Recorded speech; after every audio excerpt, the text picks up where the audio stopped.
And I can tell you with no uncertainty that miracle cures are no laughing matter. I bid you good day, sir. Oh, Mr. Marston, good to see you. How have you been keeping? I'm well, Mr. Mr. West Dickens. Nigel West Dickens of Eastcheap, London, New Waverly, New York, and Armadillo, New Austin. At your service. At my service. At everyone's service. At the service of science, of knowledge, of life. How are your wounds? Much, much better. But then they would be. Would be... I know a cure for all ailments, Mr. Marston. Ah, I'm sure you do. And I'm sure for just $2 an ounce, I could live forever. Oh, but for you, sir, I'd do a bulk discount rate of $1.95 an ounce, as long as you buy 100 ounces or more. That's a lot of immortality. Give it up, old man. That's Mr. West Dickens to you, boy. Give it up, old man. Listen, Marston, I'm broke, but this stuff is good. It works. I need a healthy young man like you. Come along, let's ride over to my newest customer at Ridgewood, and I'll explain while we go. Okay.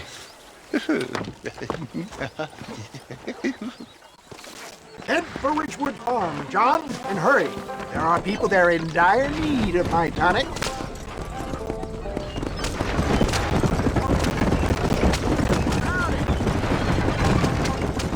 I heard about you, Mr. West Dickens. And I about you, John Marston. Hoodwinking the weak, gullible out of their hard-earned money. My dear boy, it is you who is gullible, if I may be so bold, for heeding such ill-informed scuttlebutt. You're as full of wind as a horse with the collar. I have been blessed with the gift of language. If my tonic is such a sham, how do you explain the fine fettle in which you find me? Last time you saw me, I was knocking at death's door. You should thank the doctor for that. I reckon you were acting it up worse than it was. Act I can, John. A more convincing fellow there has never been. Get back on the road! We'll have nothing left by the time we get to Ridgewood. And so shall you, a fair Iago or Cassio make. I don't like the sound of this. Showmanship, John. The flourish, the bow. We are operating in a competitive marketplace. Our product must stand out. And how does this involve me? We're going to use your God-given talents to our advantage. I'm really starting to regret this. For the love of God, try to stay on the road. I'll drop you off at the outskirts of Ridgewood. That way, it won't look like we came together. Once I'm set up, saunter nonchalantly into the crowd that is sure to be forming. Eventually, I will call you up to try my tonic. After extolling the virtues, I will have you perform a few feats of wonder to amaze and impress the paying public. Such as? Oh, nothing out of the ordinary for a man in your line of work, I assure you. So it is all a shame. No, just a little innocent ballyhoo. Grease the wheels of enterprise, that's all. Stay on the road! You're going to destroy the merchandise! You hop out here, John. Follow me in on foot.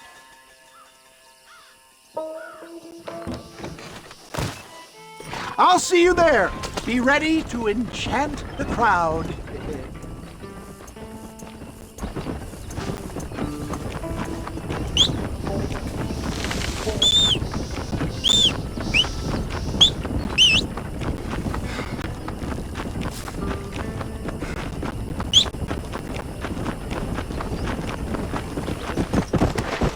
Come on.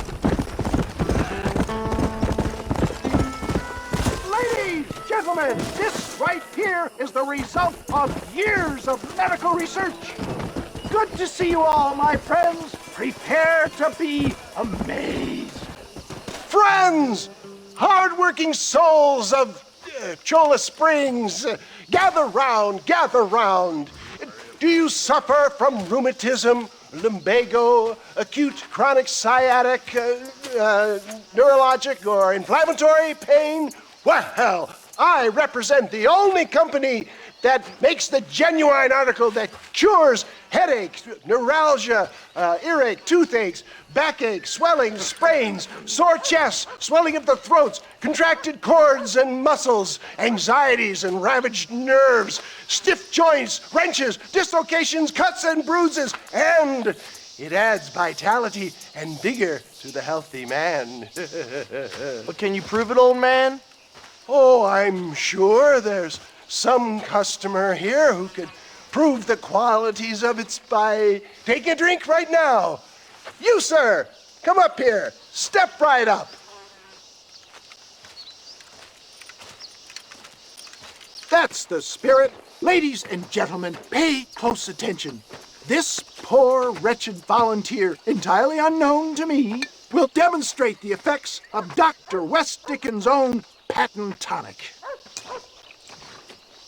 Be you a cowpoke or athlete, this miraculous elixir developed with the wisdom of the East keeps the muscles supple and relaxes the cords. It loosens the joints and gives a feeling of youth and vigor to the whole system. Not possible, I hear you say. Well, doubt no longer. Faith can move mountains, but I ask not for faith. I am a man of science, and today science will be vindicated.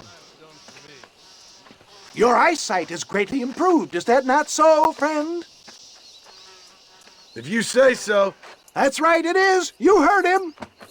What a good sport you are, sir. Now, gaze over yonder at that porch. If you squint, you may just be able to make out the skull that's hanging there. Go ahead, friend. Shoot that skull and demonstrate the miraculous eyesight you now possess.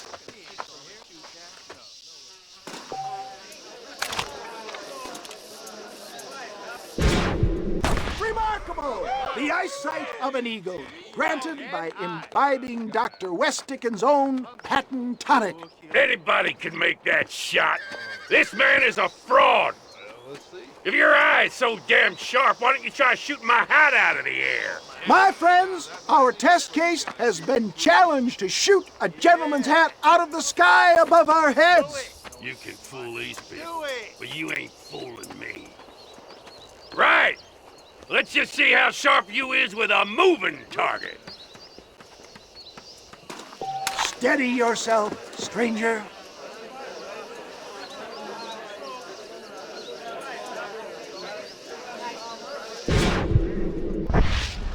You ready to get embarrassed again?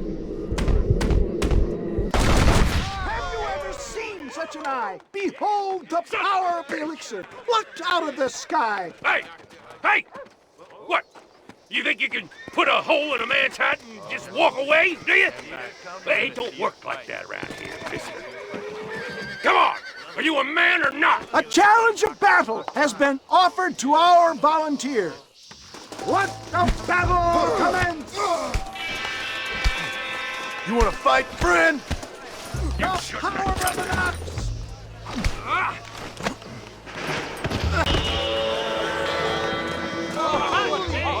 There it is, skeptics and dissenters, irrefutable proof. Do not let this opportunity pass you by. Look, he's over there. Go get him. This ends now. Watch out, he's got a gun. Who the hell do you think you are? You ain't leaving here alive.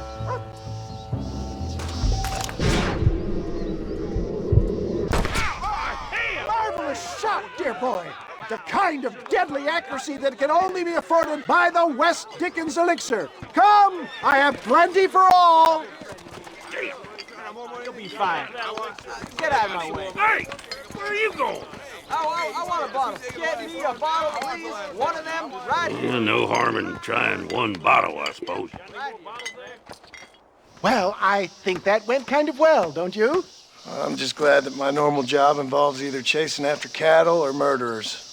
Not the likes of you, mister. Don't be like that. Now, if you'll excuse me, I'd like to say my goodbyes, head on back to the real world. Wait, sir. I've been thinking about your predicament, and I think I may have an idea. I've been thinking I could be your cunning Odysseus. Beware of the Greeks bearing gifts, sir. Williamson had better beware. We will make them into Trojans. I don't rightly get you. I want you to go and see my old friend Seth.